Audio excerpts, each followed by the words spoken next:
Hello Aries, Sun, Moon, Rising, and Venus signs. Kamusta kayo? Sana po'y nasa mabuti kayong kalagayan. Welcome back po sa Star Tarot. Kung bago kayo rito, welcome din kayo. Thank you sa inyong support. I truly appreciate it. God bless you all. Paunang mensahe ni Aries ay the High Priestess. Aries, sabi dito, let your intuition guide you, no? Kasi merong mga guidance, no, na pinapadala sa inyo ang universe through your intuition, through intuitive messages. Kaya inimbitahan kayo dito na payagan ninyo, no, nagabayan kayo ng iyong intuition. Kasi yung mga impormasyon na nandiyan dyan sa inyong intuition, that is coming from the divine. Okay? Maaari din ng iba sa inyo dito, may mga nare-receive din ng mga mensahe through your panaginip, no? Kaya iniimbitahan din kayo ng energy na to na mag-pay attention din kayo sa mga elements ng inyong panaginip dahil maaaring kayo ay nananaginip at ang mga panaginip na yan may ibig sabihin, no? At maaaring at this point, you know, yun ang mga gabay na kailangan din ninyong gawin. Okay? So, pay attention to your intuition, at the same time, pay attention to your dreams. We have 6 of Cups. Ayan. So, dito naman sa 6 of Cups, meron ditong homecoming. No? Meron ditong pagkikita-kita ng mga magkakaibigan, magkakamag-anak, mahal ninyo sa buhay. You know, there is a reconnection din dito, no, for some of you. Possible din na ang iba sa inyo dito will be coming from abroad or from a far place, no, kasi siguro malayo kayo geographically sa mga taong mahal ninyo, no? Kaya siguro naaalala ninyo sa ngayon. Maaring you are also reminiscing your togetherness, no? Reminiscing your experiences together, yung mga ganon at this time. Maaring may travel din dito na element, ano? Siguro kung nagagaling nga kayo sa ibang lugar, kayo ay uwi or kayo ay bibisita sa mga mahal ninyo sa buhay. There is also reconnection dito with someone na may history kayo, no? With. So, siguro, meron ditong pagkikita-kita ng ex ninyo, ex-kaibigan, or ex-boyfriend, girlfriend, or asawa, no? At maaaring mag-try sila kung sino man ang babalik sa inyo na maging parte muli, no, ng buhay ninyo. We have King of Swords in reverse. Ayan. So, maaaring ang iba sa inyo dito is becoming rude. Maaaring ang iba sa inyo dito, kayo yung biktima ng rudeness na kung sino man, no, ang mga tao that you are dealing with at this time. Kaya as much as possible, magpasensya na lang kayo, no, because you don't even know as well kung ano din naman ang pinagdadaanan niya. So parang may challenge din sa inyo dito na kayo na lang yung act as emotionally matured, 'di ba? Kaysa patulan pa kung sino man itong nagiging rude sa inyo. We have Page of Wands. Sa Page of Wands naman, this is balita, no? At ang balitang parating sa inyo dito is good news. So, magandang balita ito. This could be related sa opportunities. Maaring opportunity ito ng travel, opportunity for bagong trabaho, career, negosyo, opportunity para makakilala ng mga bagong tao. So, it could be anything. No, it could be anything. What else? We have 7 of Pentacles. Ayan. So, may ano kayo dito, meron bunga, no, ng inyong pagsisikap, bunga ng inyong hard work na makikita sa ngayon, no? Meron ditong reward kayong matatanggap dahil diyan, no, sa ano ninyo, dahil diyan sa pagsisikap ninyo. At maaring you are waiting for that, no? You've been very patient waiting for that opportunity, and maaring yan ay parating na, no? Unti-unti makikita mo na yung bunga ng inyong pagsisikap. Unti-unti yung hard work ninyo is going to pay off na. We have 10 of Pentacles. Ayan. So, this is about wealth. This is about financial gain. So, napakaganda kasi ang iba sa inyo dito talagang magkakaroon ng pagkakataon ngayon na maaaring magsabay-sabay talaga yung effort ninyo, yung bunga ng inyong effort na ginagawa para kumita, para magkaroon kayo ng financial stability, financial security, no? So your hard work is going to pay off na, that is going to be rewarded na, kaya makakapag-establish na talaga kayo dito ng inyong financial future, makakapag-establish na talaga kayo dito ng inyong kaperahang aspeto pagdating sa pamilya, no? Yung bang kaya na ninyong suportahan ang inyong pamilya financially, hindi lang for few weeks, few months, kundi for the long term, no? So this is really good kasi maaari ding masaya na kayo dito, Aries. Magiging masaya na kayo kasi sigurado na kayo, no? Magiging sigurado na kayo na pwede na ninyong suportahan, no, ang pangangailangan ng inyong pamilya. So good luck, Aries, and that's all I have for you for today. Thank you for watching. Love and light. Namaste. Hello, Leo, Sun, Moon, Rising, and Venus signs. Kamusta kayo? Sana po'y nasa mabuti kayong kalagayan. Welcome back po sa Star Tarot.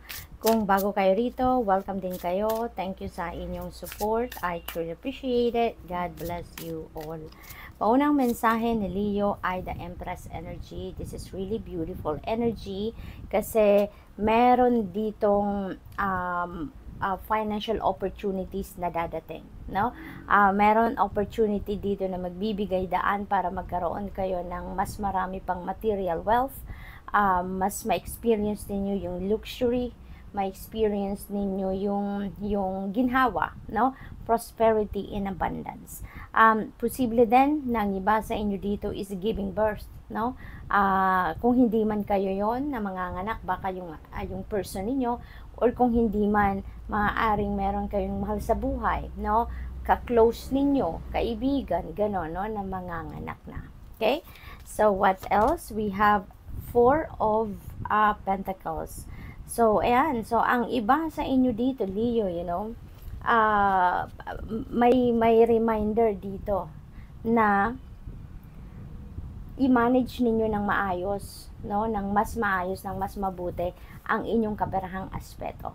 Maaaring may imbalance dito na nagaganap, no? Maaaring super saved kayo to the extent na ay parang nahihirapan kayong gumastos, no? Parang ganon. Kahit necessity, parang nahihirapan kayo na maglabas ng pera, or probably naman labas naman kayo ng labas ng pera, gastos ng gastos, at nakukuha nyo pa yung pera na dapat ay pang savings ninyo. So, parang out of control, kumbaga, no, ang inyong finances. So, maaaring gano'n ang sitwasyon ng iba dito. Kaya, inaanyayahan kayo ng energy na to na i-manage ninyo ng maayos yung inyong kaperahan. Okay? Para nang sa gayon, magkaroon talaga kayo ng financial success, magkaroon talaga kayo ng magandang kalagayan, no, ng inyong finances.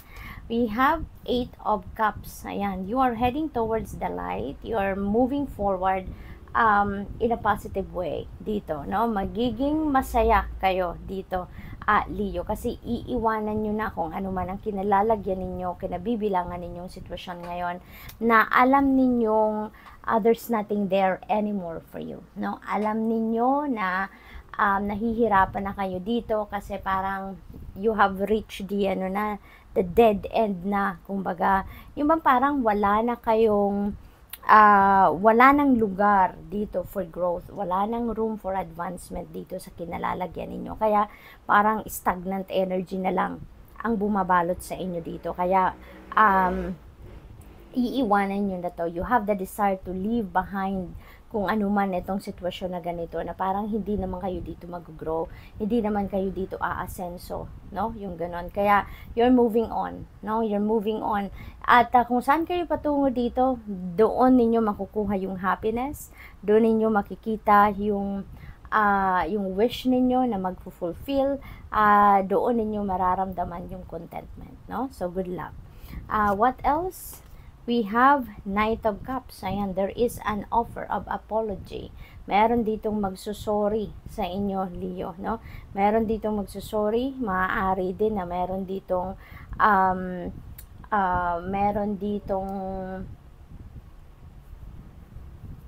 manliligaw sa inyo. Maybe someone is going to ask you out on a date, no? Maaaring ganun din ang ganap dyan. What else? We have the Emperor energy. Ayan, things are going to be back in order. Ang iba din sa inyo dito, unti-unti nang naibabalik mo na sa balanse ang lahat. Unti-unti na maisasaayos mo na ang mga bagay-bagay sa buhay ninyo. Maari din na there is leadership dito, no? Para sa iba sa inyo, maaring kayo ay mapopromote to a leadership role. Maari din naman na you will be dealing with someone, no, na leader na.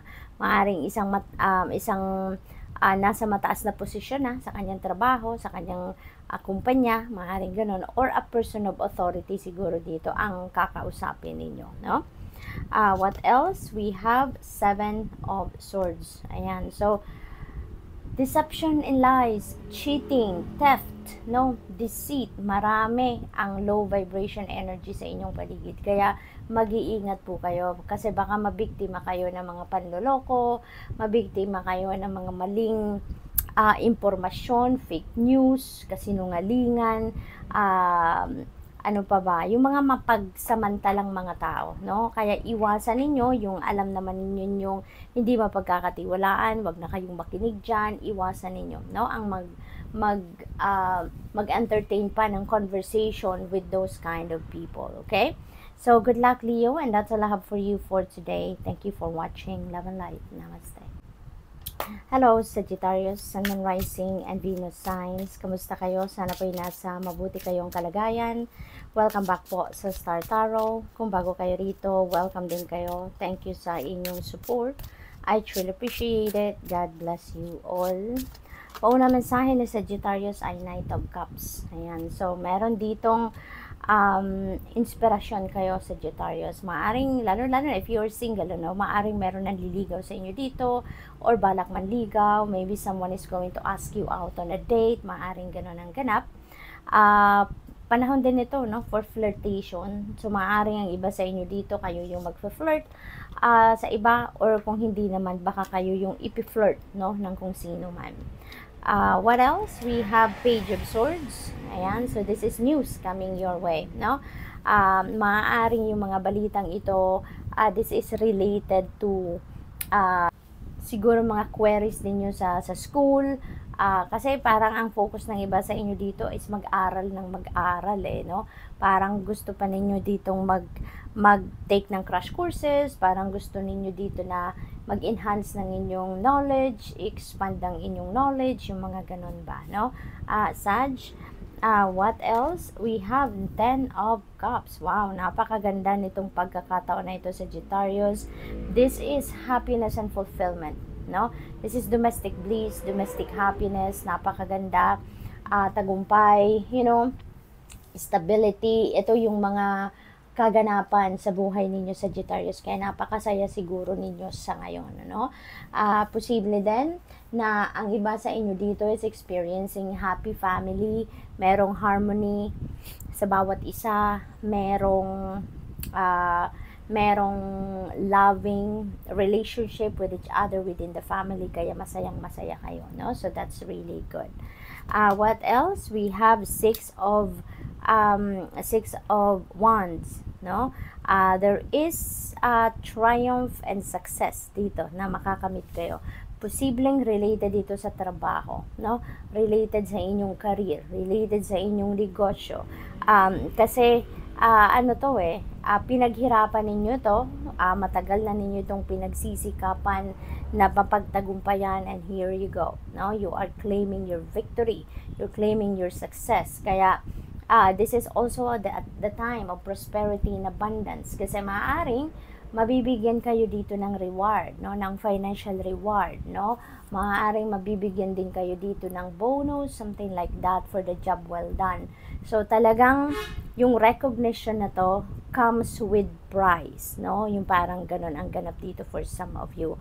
At isa pa, you're going to be very proud of yourself dito, of your accomplishment, kasi nga matagal na ninyo itong pinagsisikapang mangyari, no. So good luck to that.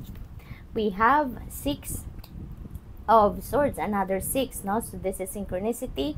So I suggest po, please look up for the meaning of number 66 for more guidance, okay. Dito naman sa 6 of swords, meron kayong pinanggagalingan ditong mahirap na sitwasyon. Maaaring ito din ang isa sa inyong pagtatagumpayan, no, kasi maaaring ang sitwasyon na to, it could be in anything, no? It could be in trabaho, in career, relationship, pamilya, no? It could be in any area of life, depende sa inyong sitwasyon. Just take as it resonates. Nahihirapan na kayo dyan. This is a toxic situation. This is unhealthy situation na sa buhay ninyo. Nagtiis kayo, naghirap kayo, nagtiyaga kayo kasi umasa kayo na magiging maayos ang inyong sitwasyon dito. Umasa kayo na bubuti pa, no? Maaayos pa ang sitwasyon na to. But unfortunately, siguro hindi nag-materialize yan and napagod na kayo, no? Napagod na kayo sa kakaasa, napagod na kayo sa kakahintay. Kaya ngayon, you are heading towards happier place, happier life, happier situation, no? Kaya aalis na kayo, tatalikuran nyo na kung ano man ang unhealthy situation na to, at kung saan kayo papunta, no?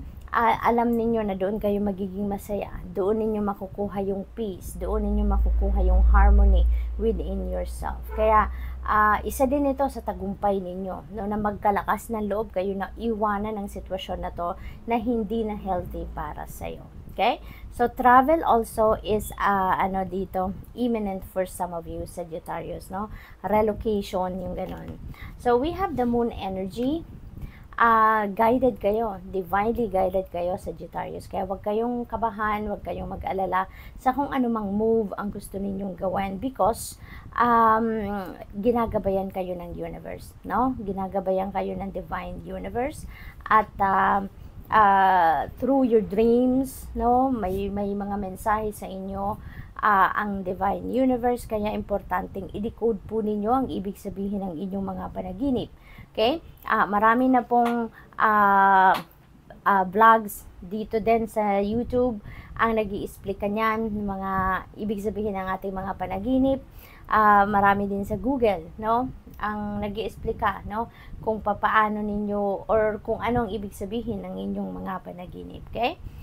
Dreams, intuition, yun ang mga paraan ng universe para gabayan kayo. At ito yung heads up yan sa inyo, no, na pakinggan ninyo ang inyong intuition din, because the divine universe is sending you intuitive messages to guide you. So good luck. That's all I have for you for today. Thank you for watching. Love and light. Namaste.